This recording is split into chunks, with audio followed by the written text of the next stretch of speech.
বিশ্বনবী লম্বা সময় দাঁড়িয়ে তাহাজ্জুদ পড়তেন। তাহাজ্জুদ পড়লে আপনার মর্যাদা বাড়ায় দিবে কে? সাইয়েদনা জিবরাইল বললেন, ইন্না শারাফাল মুমিন ফি কিয়ামিল লাইল।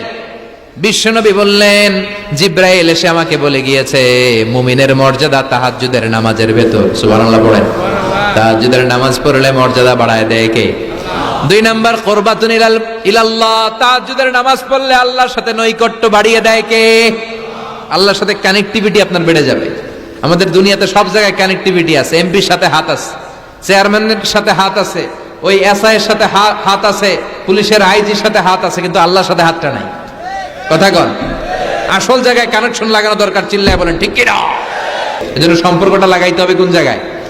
তার মানে তাহাজ্জুদ পড়লে মর্যাদা বেড়ে যায়, আল্লাহর সাথে সম্পর্ক বেড়ে যায়। বিশ্বনবী বললেন, মানহাতুনা আনিল ইসিম, তাহাজ্জুদের নামাজ পড়লে তাহাজ্জুদের নামাজ আপনারে পাপ কাজ থেকে বাধা দিবে। সুবহানাল্লাহ পড়েন।